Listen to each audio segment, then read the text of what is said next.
कि जो त्रिलोकी के नाथ भगवान श्री राम अगर ये कहते हैं वो पैदल क्यों चले जी, उनके वस्त्रहीन क्यों हो गए जी, वलकल क्यों पहने जी, उनके जो है पैरों में कांटे क्यों लगे जी, वो क्यों रोए जी। ये कर्म विपाक संगता है, अर्थात हमारे जन्म जन्मांतरों के किए हुए जो अशुभ कर्म हैं वो तो कहीं न कहीं निकलेंगे, पर शरणागति होने पर एक लाभ होता है कि वो 100% जो होते हैं उनमें से 50-50% 90% समाप्त कर दिए जाते हैं, 10% भोगना पड़ता है। जिसको आप लोग कहते चले आए हैं कि सूली तो है, हमारे भाग्य में सूली लिखी थी पर सूल पर निकल गई। सूली सूल पर निकल जाती है शरणागत हो जाने के बाद।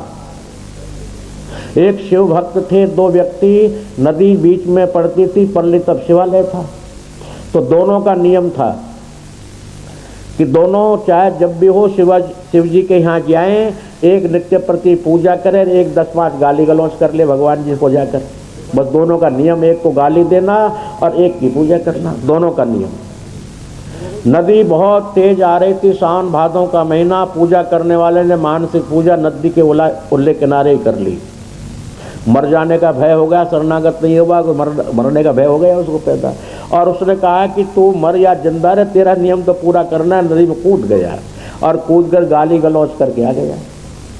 अब दोनों ही हो गए, पर पूजा करने वाले वो दोनों साथ साथ पड़ गए। पूजा करने वाले के सूल लग गया लोहे की कील पैर में, और उसको 1 रुपया मिल गया। बड़ी विचित्र घटना, जो गाली गलौज कर रहा है उसको रुपया मिल गया। कलदार बहुत बड़ी बात थी साहब पहले, अब तो खैर कोई बात ही नहीं रह गई, पर कलदार रुपये की बड़ी बड़ी बात थी, क्यों उस टाइम कौड़ियों का व्यवहार था। और उसके वो लग गई। भगवान शिव जी से माँ पार्वती कहने लगी, भगवान जी आपका ये क्या नियम रह गया जी, जो भक्त है उसके जो है सूल लग गया और इसको जो है क्या कहते हैं कि 1 रुपया मिल गया, ये तो न्याय नहीं हुआ, सरासर अन्याय है। भगवान शिव जी कहने लगे, पार्वती जी ये न्याय है, अन्याय नहीं है। विचार करो, आज के दिन इस भक्त के लिए सूली लगने वाली थी, फांसी लगती, ये एक सूल पर निकल गई, और इसके लिए आज अभूतपूर्व खजाना मिलने वाला था, जो कभी गिन नहीं सकता। जिंदगी में 100 आदमी कैसे रे बैठा दे तो नहीं गिन पाए, इतना अभूतपूर्व खजाना मिलता, पर इसकी अकर्मण्यता से, इसकी निंदक स्थिति से, इसके अकर्मों के द्वारा, अर्थात ईश्वर के प्रति गाली गलौज के द्वारा वो हनन होता रहा, 1 रुपया मिल गया। तो शरणागत का ये लाभ है। उस शरणागत को दुख तो हुआ होगा जरूर कि आज इसको रुपया मिल गया और मुझे सूल लग गया, परंतु इसके विधान को वही भगवान जानता है।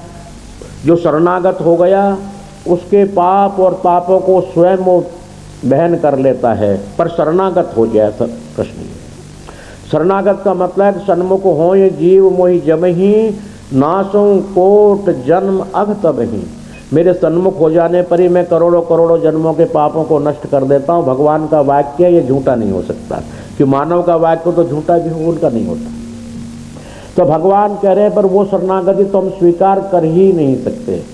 हमारे सफ़ेद बाल आ गए, अनेक भेष बदल लिए, काले पीले भेष बदल लिए, 5-5 रंग की माला डाल ली, मोतियों की डाल ली, पर शरणागति के रहस्य को आज तक हम ही नहीं जान पाए, हम ही नहीं हो पाए खुद। हमें कहने का मतलब है, तो हम कैसे कहते कि आप उस शरणागति को हो जाओ। वो शरणागति होने के बाद एक क्षण ही लगता है पाप और ताप मिटने में।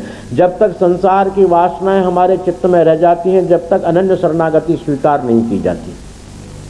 शरणागति का मतलब है तू मेरा है, मैं तेरा हूँ, इस कला उसको कोई नजर नहीं आता तो पागल हो गया। पागल का मतलब दीवाना हो गया। नाम कुमारी नानका चली रहे दिन रैन, हजारों घड़े भंग से नहा लिया और पी भी ली, दोनों काम कर लिए, हरी हरी करता रहे। वो तो शरणागति हमारी नहीं हो सकती। पर फिर भी अगर हम शरणागति से सेकंड शरणागति, कि हमें परमात्मा मेरा है, मैं तेरा हूँ और तेरी मर्जी है, जैसा कर, तू सुख दे चाहे दुख दे, चाहे जेरी मर्जी है सो कर या मत कर, इससे मुझे संबंध नहीं, पर मैं तेरा हूँ, ये सेकंड है। और उससे भी तृतीय श्रेणी की शरणागति है, कभी कभी मांग भी कर लेनी और कभी कभी लड़ भी लिए, कभी कभी तेरे तो है ही, इससे तो कोई मतलब ही नहीं रहा, वो तो है ही तेरे तो, पर प्यार से लड़ भी लिए, मांग भी कर ली, तृतीय श्रेणी की है। और चतुर्थ श्रेणी की है जो कामना के लिए शरणागति ली जाती है। जैसे विभीषण ने शरणागति रावण के भय से ली, गजेंद्र ने शरणागति स्वीकार मरने की वजह से की। अब तुझे तो 1 सेकंड ही लगी, अब मरने में तू शरणागति हो जाए, मरते टाइम शरणागत हो जाए तो बच जाएगा, नहीं बचेगा तो कोई बात नहीं, मोक्ष तो हो जाएगी। और द्रौपदी शरणागत जब हुई, जब उसकी साड़ी का पल्लू दुशासन ने पकड़ के खींच करके इतना उगाड़ दिया, इतना तो वो शरणागत नहीं, पतियों का बल करती रही, पतियों के बल पर बनी रही और अपने दांतों के बल पर रही, दांतों से इसको दबा लिया, पर दांत से झटका देकर जो छुड़ाई, तब कहेगी हे कृष्ण हे यादव हे सखेती गोविंद दामोदर माधवे, वो शरणागत हो गई। ये है आर्त, आर्त नाम दुखी, भिक्षार्थु अर्थात कुछ मांगने वाला, मुमुक्षु मोक्ष चाहने वाला, और एक कुछ नहीं चाहने वाला। 4 प्रकार के शरणागत होते हैं, उनमें चारों में से कोई भी शरणागत हो जाओ वही अच्छा है।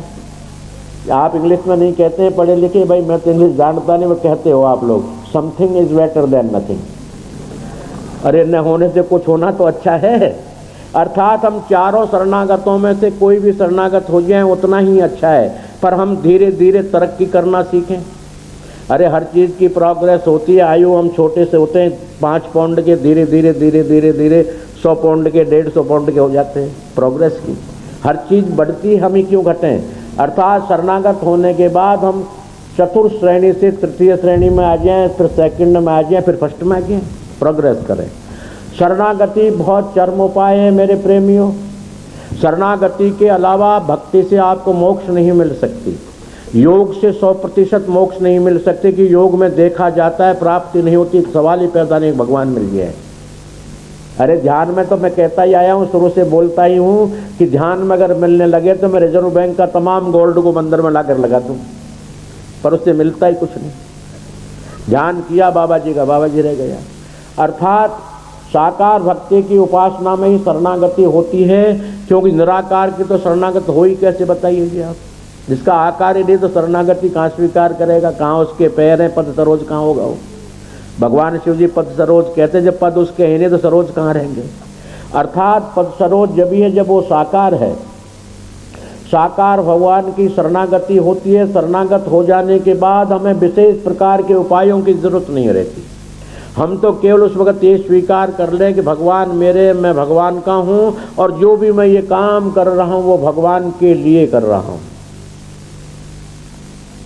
ये मकान बना रहा हूँ, कोठी तो भगवान के लिए, ठीक है, उसमें हमारे बाल गोपाल ही रहेंगे, पर भगवान के लिए, तभ्यमेव समर्पय, तेरे लिए है। ये इतना भाव लाने ना ही शरणागति की फर्स्ट क्वालिटी तो नहीं, पर सेकंड क्वालिटी में आ जाता है। सेकंड में आ जाता है कि ये धन भी तेरा, ये बच्चे भी तेरे, मैं भी तेरा और तू भी मेरा। खाना जरूर जो शरणागत हैं वो भी खाते हैं, और जो नास्तिक हैं वो भी खाते हैं, बिना शरणागत वाले भी खाते सब हैं, परंतु खाने का तरीका है। वो भगवान का प्रसाद कहकर खाता है, वो स्वाद के लिए खाता है, एक जीने के लिए खाता है। तीनों खाते तो हैं, पर खाने का तरीका बदल गया।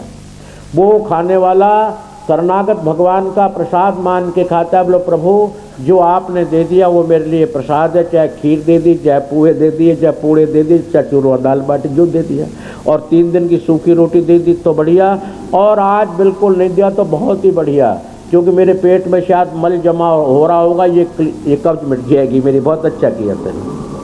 मेरा कहने का भाव है मेरे प्रेमियों, शरणागत होने के बाद में विशेष प्रकार की वांछाएं, इच्छाएं नहीं रखनी चाहिए।